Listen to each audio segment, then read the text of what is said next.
Hello guys, स्वागत है आपका अपने चैनल एस्पेक में। आज हम राजस्थान राज्य व्यवस्था की सीरीज़ में चैप्टर नंबर 10 राजस्थान राज्य मानवाधिकार आयोग के बारे में बात करने जा रहे हैं।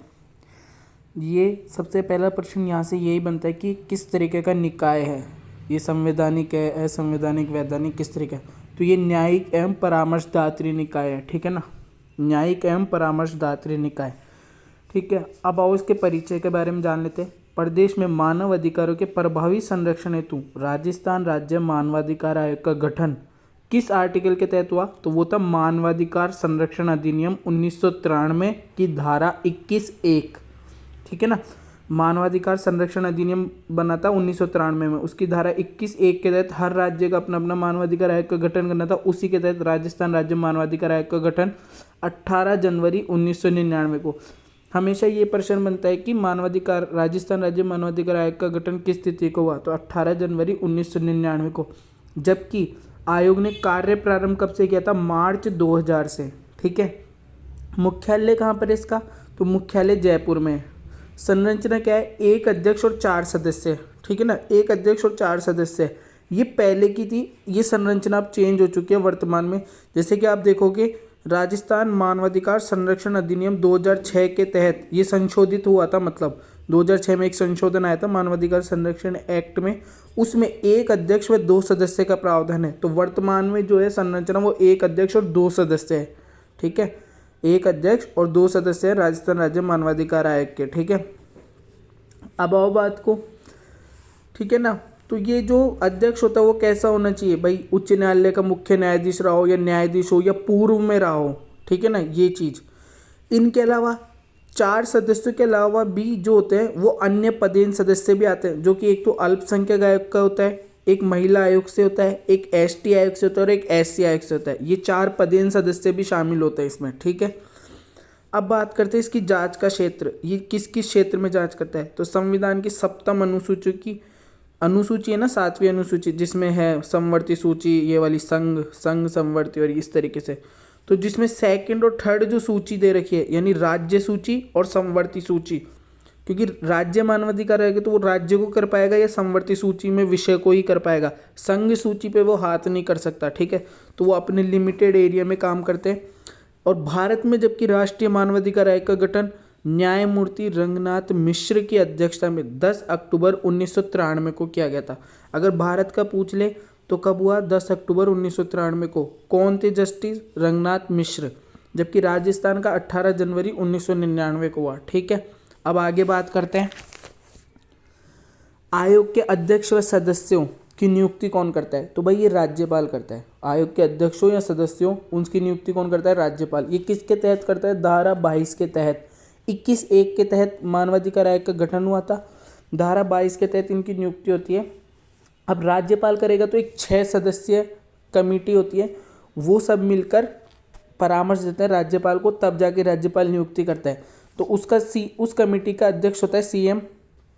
ठीक है, इसके अलावा विधानसभा अध्यक्ष होता है, गृह मंत्री, जो कि वर्तमान में राजस्थान में गृह मंत्री भी सीएम ही है। ठीक है, विधानसभा का विपक्ष का नेता, विधान परिषद का सभापति, विधान परिषद का विपक्ष का नेता। तो आपको पता है राजस्थान में विधान परिषद तो है नहीं, तो इन दोनों में से तो कुछ आएगा नहीं। तो अभी मेनली ये 4 ही हो गए, विधानसभा विपक्ष नेता, विधानसभा अध्यक्ष, गृह मंत्री और ये सीएम मुख्यमंत्री। ठीक है ना, तो ये 6 सदस्य जब उसको कमेटी जो बनी है ये सलाह देते हैं राज्यपाल को, राज्यपाल नियुक्ति करता है। अब पद से हटाएगा कौन?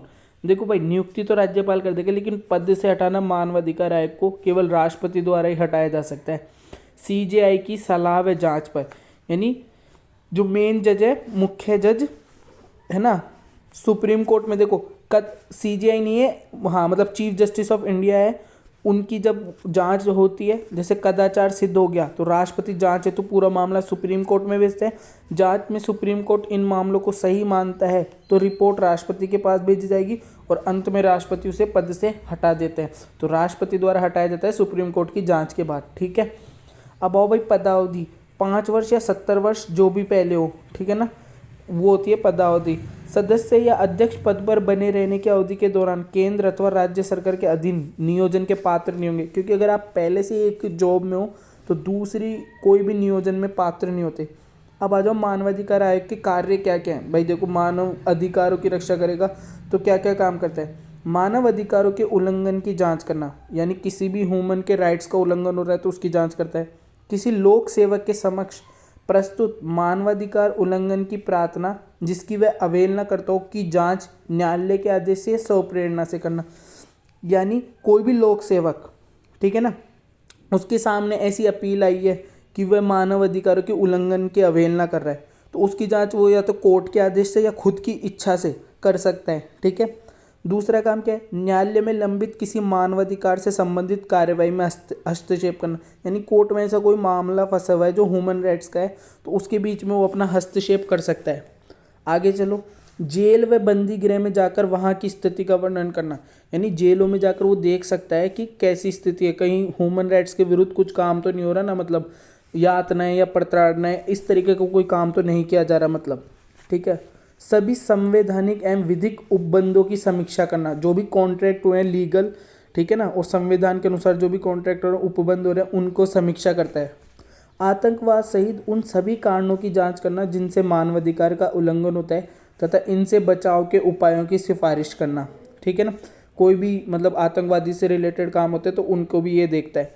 अंतर्राष्ट्रीय संधियां व उपबंध जो मानवाधिकार से जुड़ी हैं उन्हें प्रभावशाली तरीके से लागू करना, यानी ऐसा कोई कॉन्ट्रैक्ट हुआ है जो मानवाधिकारों के लिए बहुत जरूरी है उनको वो लागू करवाता है। मानवाधिकार के क्षेत्र में शोध करना व सिफारिशें करना। लोगों के बीच मानवाधिकारों की जानकारी फैलाना, यानी जागरूकता। मानवाधिकार के क्षेत्र में कार्यरत एनजीओ के प्रयासों की सराहना करना। कई तरह के एनजीओ होते हैं जो मानवाधिकारों की रक्षा के लिए कार्य करते हैं तो उनको भी ये प्रयास की सराहना करते हैं, ठीक है। ऐसे आवश्यक कार्यों को करना जो कि मानवाधिकारों के प्रचार हेतु आवश्यक हो, ठीक है ना, वो भी कार्य करता है। अब इसकी कार्य प्रणाली देख लो। आयोग के पास सिविल न्यायालय जैसी सभी अधिकार व शक्तियाँ होती है। आयोग केंद्र या राज्य सरकार से किसी भी जानकारी अथवा रिपोर्ट की मांग कर सकता है जो इसको संबंधित लगे। आयोग के पास मानवाधिकारों के उल्लंघन से संबंधित शिकायतों की जांच हेतु स्वयं की एक जांच दल भी होता है, ठीक है। तो मानवाधिकार आयोग का स्वयं का एक जांच दल होता है। आयोग व एनजीओ के बीच एक प्रभावशाली सहभागिता भी होती है, ठीक है ना, जो प्राइवेट एनजीओ हैं या गवर्नमेंट एनजीओ जो चल रहे हैं और मानवाधिकार आयोग की एक बीच सहभागिता, परस्पर सहभागिता पर कार्यरत होते हैं, ठीक है। आयोग केवल 1 वर्ष के भीतर घटित हुए मामलों की जांच हेतु प्राधिकृत होता है। आयोग की सिफारिश पर AM अहमदी समिति गठित की गई थी। इसमें कहा कि 1 वर्ष के बाद भी मामले की सुनवाई हेतु आयोग को शक्ति प्रदान की जानी चाहिए, ठीक है ना। AM अहमदी समिति का ये मत था कि 1 वर्ष के उपरांत भी मामलों की जांच की जाए, ठीक है। अब आगे बात करते हैं और क्या है, पीड़ित को क्षतिपूर्ति या मुआवजे हेतु सिफारिश, ठीक है, ये इसका हो गया। दोषी लोक सेवकों के विरुद्ध बंदीकरण की कार्यवाही हेतु सिफारिश कर सकता है। ये मैंने पहले बताया था कि ये परामर्शदात्री निकाय और न्यायिक निकाय है, ठीक है ना, ये सिफारिश कर सकता है, इस पर दंड का अधिकार नहीं है इसके पास। आयोग रिट के लिए हाई कोर्ट या सुप्रीम कोर्ट भी जा सकता है। अब यहाँ से जो मेन बात बता रहा हूँ ये वनडे एग्जामों में बहुत इंपॉर्टेंट है, इससे जरूर प्रश्न बनता है। मानवाधिकार राजस्थान राज्य मानवाधिकार आयोग के प्रथम अध्यक्ष कौन थे, तो वो थे कांता कुमारी भटनागर, जो कि 23 मार्च से लेकर 11 अगस्त 2000 के बीच थे। फिर सेकंड बने सैयद सगीर अहमद, फिर बने HR कुडी जो कि कार्यवाहक थे, उसके बाद बने NK जैन या AK जैन, ठीक है। उसके बाद इनका नाम मुझे एक्चुअल में शॉर्ट नहीं था इसलिए मैंने दोनों लिख रखे हैं, NK या AK, ठीक है। उसके बाद 4th पे प्रकाश टाटिया, 5th पे बने महेश चंद्र शर्मा, ठीक है, और 6th पे बने, ये महेश चंद्र शर्मा भी शायद कार्यवाहक के रूप में काम किया इन्होंने, और 6th पे है गोपाल कृष्ण व्यास जो कि वर्तमान में। तो यहाँ से एक प्रश्न बनेगा कि राजस्थान के वर्तमान में मानवाधिकार आयोग अध्यक्ष कौन है, तो वह है गोपाल कृष्ण व्यास, ठीक है ना।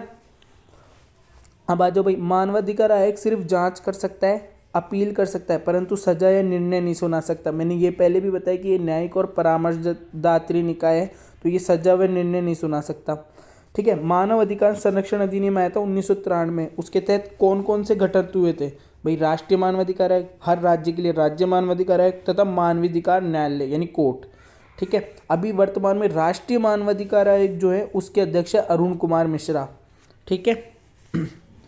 अब आ जाओ, एक इम्पोर्टेंट सी बात है कि ये जो राष्ट्रीय मानवाधिकार आयोग होता है ये किसको अपना प्रतिवेदन देता है, या राज्य मानवाधिकार आयोग या मानवाधिकार न्यायालय किसको अपना प्रतिवेदन सौंपता है, तो ये भारत की संसद को अपना प्रतिवेदन सौंपते हैं, ठीक है ना, भारत की संसद को अपना प्रतिनिधि।